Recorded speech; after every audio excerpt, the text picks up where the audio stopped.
Alright guys, first thing I have to say is holy, holy Jeepers Cannoli. Second of all, this is going to be another one of those where you might not be able to see me very well most of the time, but that's okay because what I have to say is way more important than you see in my face. Third, test number 2 in the other car.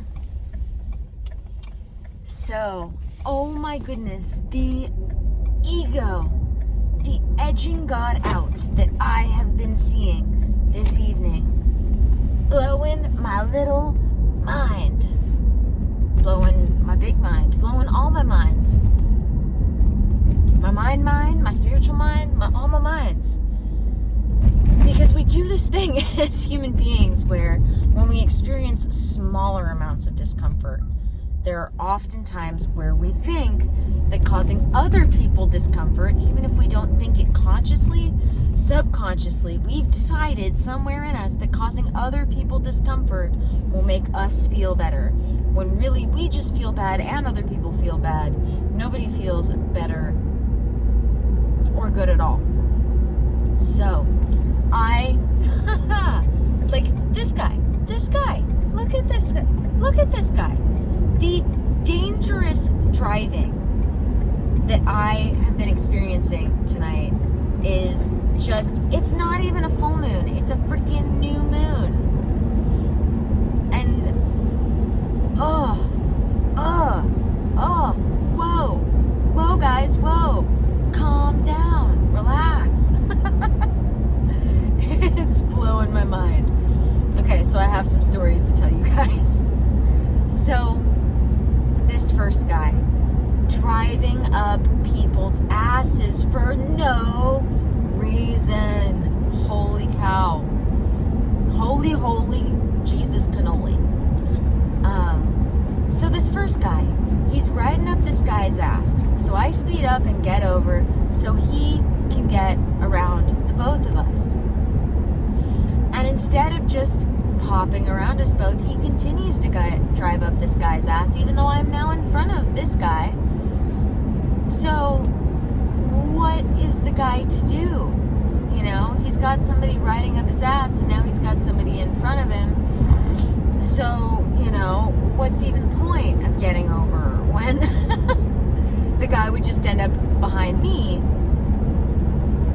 if the other guy got over? So, Finally, this guy stops riding the guy behind me's ass and goes around us. But then, by the time he's finally getting in front of me, he ends up quite literally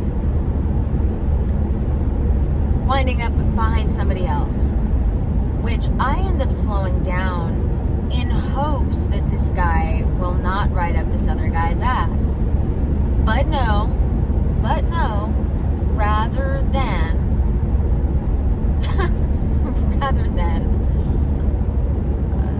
going around him like he should, like he could, he rides up his ass for like a decent several moments before he then finally goes around him. And there was no reason, I'm telling you guys, there was no reason for this guy to ride up this other guy's ass. Like, I gave him more than enough room to have a pocket to get back in front of, or not back, but in front of me and around this guy. But no. And it's like, this doesn't prove anything. We think as human beings we're like proving a point. But not only are we not proving a point, not only are we making somebody else stressed out, but we're not even making ourselves feel better. Because though we may feel justified in proving our point, and maybe it seems like we're starting to feel better by getting into that sort of self-righteous attitude, we're not. Those are still bad hormones we are creating for ourselves in our minds and in our bodies. And our mind, body, and spirit are all connected. So if you have bad hormones running through your mind, they are running through your body and they are lowering your vibration. It's ridiculous. Because it doesn't even make us feel better. So, behind him. And we're at a stoplight, and then we go, and he starts out going like a relatively decent speed, and I start going, and all of a sudden he starts slowing down, so I accidentally get a little close to him, but not in any way dangerously close, certainly not like the guy that I was just talking about who was driving dangerously close to people. And so all of a sudden this guy starts slowing down more and more and more, and I have to start slowing down more and more and more. And instead of like recognizing that I'm trying to get off his ass myself, which I'm not even really on his ass at all, but like trying to not be on his ass, like this guy keeps slowing down, and I'm like, what point are you trying to prove, bro? Like, yes, you have a car and you can drive slow. Congratulations. Like, the more, so, you know, and he started out going the speed limit. But the moment he felt like I wasn't far enough away from him, I guess, the moment he just started driving slower and slower and slower. And it blew my tiny mind, because I didn't care. He can drive as slow as he wants, but like, what are you doing? What are you doing? So then, shortly after that, I end up with these two different people, like, dangerously racing around all of us as I head to the freeway. Then I wound up with somebody with their blinker on. Not their blinker, their hazard lights on, going really slow, weaving in and out of both lanes on a 2-lane highway, like the most dangerous one in California, 17. And then I finally make it around this guy without getting crashed into, and then like maybe a mile up the road, I see him flying by me like ridiculously fast. And then I end up with this chick next to me. So she starts out behind me, and I'm in the slow lane the whole way. Like, I don't get what people don't understand about the speed limit being the maximum, not the minimum around here. Like, everybody drives 5 miles over the speed limit, which I do too, most of the time. But in this particular case, I was driving the speed limit. She drives up my ass, and then gets around me at least, but then slows down and starts jockeying with me, and then speeds up a little bit again, and then starts jockeying with me again, and then speeds up a little bit again, and then starts jockeying next to me again. And it's like, well, I'm not even like actually paying attention to her. Like, I just noticed it because it was weird. I was like, is this chick high? Like, what's going on? And then she just speeds off. And, you know, watching human behavior is what I love to do most. None of this frustrates me. It just, I find it very fascinating that all of these people, for some reason, God, there was another 2 people after that who were like racing around other people. The day that I left, the very last day I left my very last day. So, the very last day that I left Dickens Fair, working at Dickens Fair, I was trying to say that differently, but that did not work out. Anyway, there were these 2 guys on, like, motocross bikes. Not like professional motorbikes for racing. And they were running, these 2 guys were running stoplights, just recklessly running stoplights, doing wheelies the entire time. And the only reason I even noticed this was because when I was at the stoplight about to turn onto the street, the one of the 2 of them actually stopped rather than running the light with his friend. And I ended up letting the guy go so that he could catch doing wheelies all the way down the hill. And this is a major street in San Francisco. So again, it's like, what do these people think that they're doing, proving? Like, I get having fun, but having a death wish, sure, do the wheelies all the way down, but running red lights in the process. There are so many people in this world who have become so highly sensitive because we are 9-centered beings now. We aren't 7-centered beings like we used to be. So we are more sensitive because we have more energy centers to be sensitive with. And so we're not properly set up for this world because we're still functioning off of like a 7-centered being protocol when we're 9-centered beings now. And so there are so many people who have, even if it's an unconscious or subconscious death wish,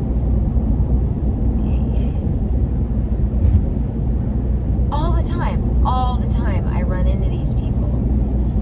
Like, I'm a magnet for them because my dharma is to heal. So even the people that aren't ready to heal, I end up attracting them in so many different ways because of the healing energy that I am building and crafting and exuding all the time. Even when I do it in a way that rubs people the wrong way. And I don't do it on purpose. At this point, I don't do it on purpose. Although I used to have fun messing with people before I had fully adopted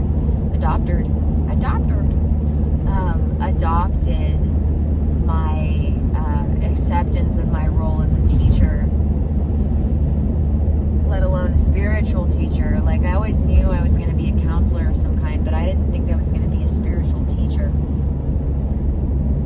But I've kind of, in order to stay in flow with the universe, sometimes we have to just accept the parts of our purpose that we don't understand or haven't fully come to terms with yet, just because they're new. Not everything new is fun. As we all know, I was just talking about the fear of the unknown in the first video. But so, we edge God out. I love the way Wayne Dyer says that. We edge God out when we let our egos take control. And as I like to remind people, we're not aiming for ego death. Because quite honestly, that's not possible. You're never going to achieve ego death. It's not going to happen. But we don't want that to happen because it's part of what connects us to each other as fellow human beings. And we don't need to get rid of the ego. We just need it to mature.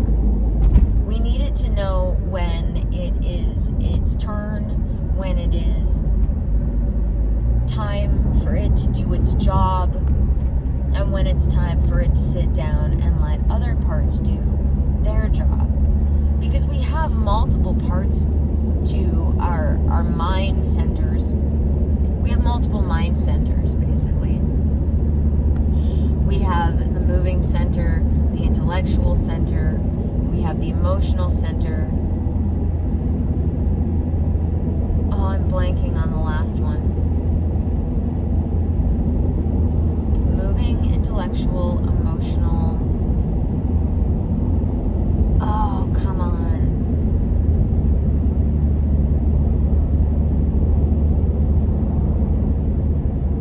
An intuitive center. We have the emotional, intellectual, moving, and intuitive centers in our minds. And then we have the ego, and we have the intuition, which is the voice in our mind of the part of us that is God, source, spirit, cosmic consciousness. So every time you let your ego step in and run the show, you are literally edging God out. You are making it so that you're not going to be able to hear your intuition if you're letting your ego run its mouth all the time. The intuition gets quiet and shy and timid and all those things. We have to create a quiet and safe environment for our intuitions to flourish, which is why we require the healing and all the things, and not just healing, but getting and staying healthy in mind, body, and spirit, so that happiness can come naturally. Oh, I forgot to, I always press my thingy when I go to the gas station. I forgot to clear my thingy at the gas station. Anyway, so I'm trying to think if there were any other like really crazy drivers. I encountered so many of them, like I couldn't even keep track of all of them.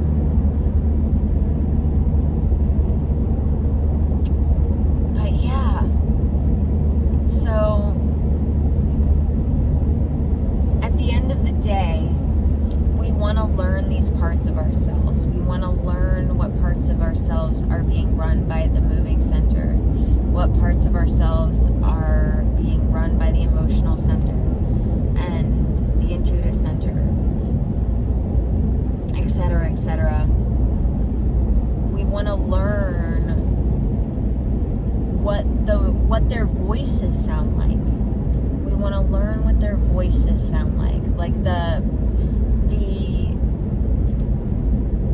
intuitive center is a little different than the intuition. Like if you imagine like the emotional, intuitive, moving, now I'm forgetting the other one. Emotional, intellectual, intuitive, and moving. So if you imagine those like rooms, the ego and the intuition live in the rooms, in the centers. And so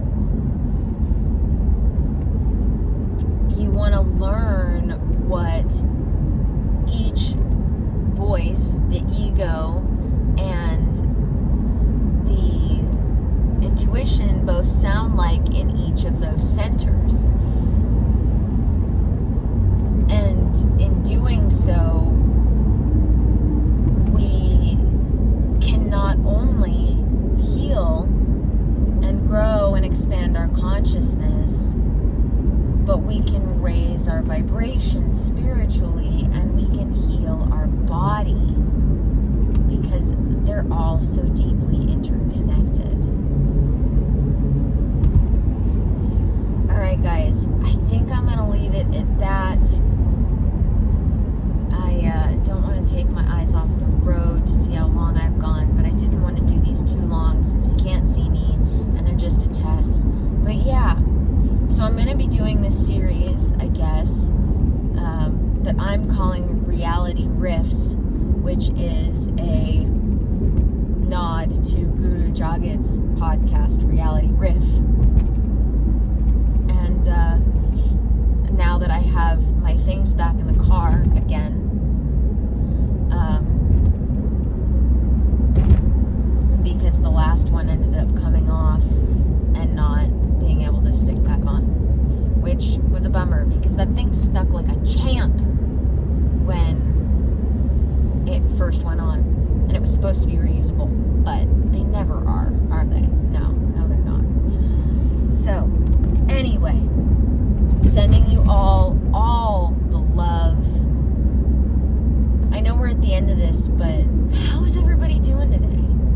Like, I literally want to know, like, any person that I come across, I ask this question to, like, literally anybody that I have an opportunity to talk to, cashier or a customer service person or whatever. Anybody that I have one-on-one time with, I literally ask them, how are you doing? How are you doing? Because I want to know. I don't just say it because it's the nice thing to do. I say it because I want to know. I like making people feel good.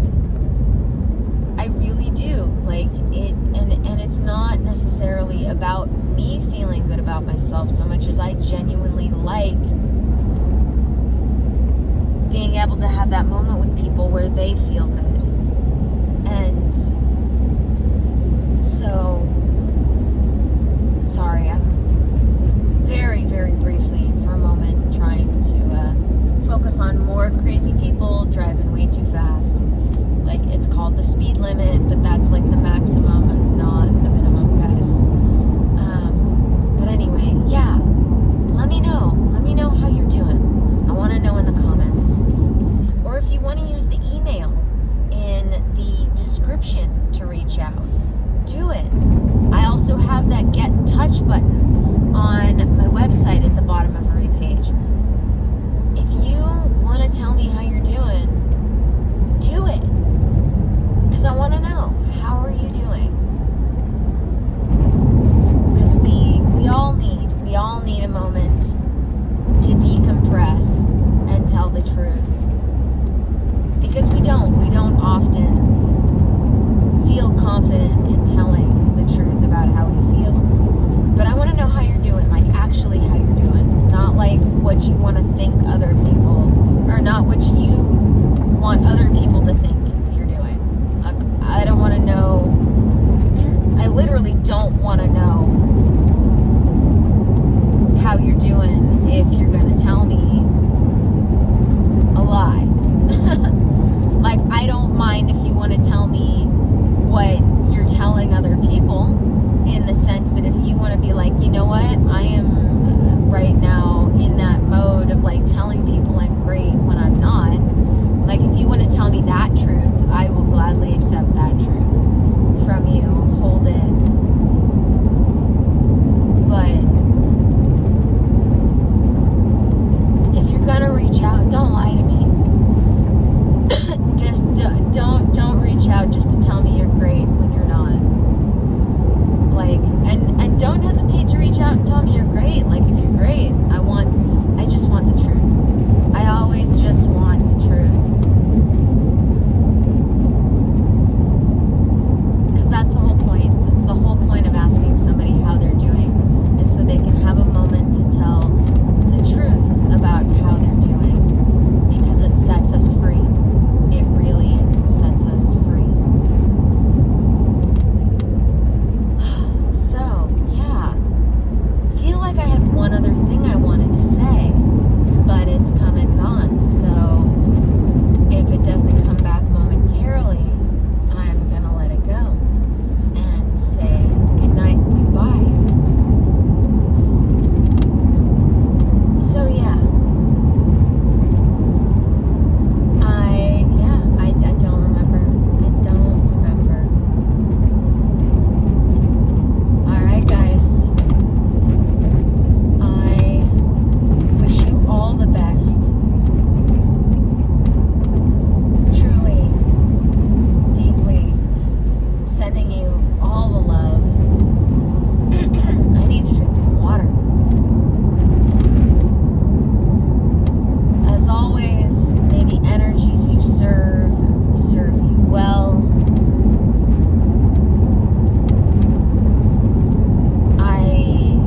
I have 3 spots. I have 3 spots left. So if you're ready to heal, grow, expand your consciousness, step out of the ordinary levels of consciousness and into the spiritual levels of consciousness, I would love to have you. I would love to help you discover the whole health practices that your life is missing so that happiness can come naturally.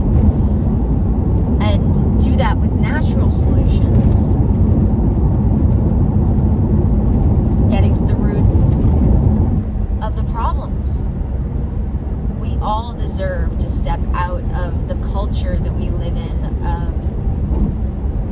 masking symptoms because it does nothing for us. It really does nothing for us. When we just spend our time masking symptoms, we don't solve our problems. Maybe, just maybe, if we're lucky, we will end up healing over time. But there's a difference between deactivating the hurt and actually obliterating it. There is a difference between just sort of turning off, temporarily turning off the triggers and the trauma, and actually like healing it. And we can be relatively blemish free. Relatively blemish free in the sense that we don't have to carry around those scars. You know, those magical creams that they sell people that are supposed to heal scars after the fact. Well, I've never found anything that worked for the body when it comes to that, but when it comes to the mind, we can actually, like, there are creams for our scars. When it comes to our emotional scars, there are keys to the prisons we keep ourselves in. And I would love to share with you some of the keys that I found that helped me unlock my prison. And maybe, just maybe, they will work for you too. Because they've worked for more than just me. I know that for certain because I got them from other people and I've used them with other people. So I know these aren't just things that worked for me. I learned them from teachers and I've taught them since. So yeah. That's my story and I'm sticking to it. Okay, it's about to get just that much louder in here because I'm about to get on the big freeway. Sending you all the love. May the energies you serve you well. Let's keep making our way through. And I'll see you in the next one.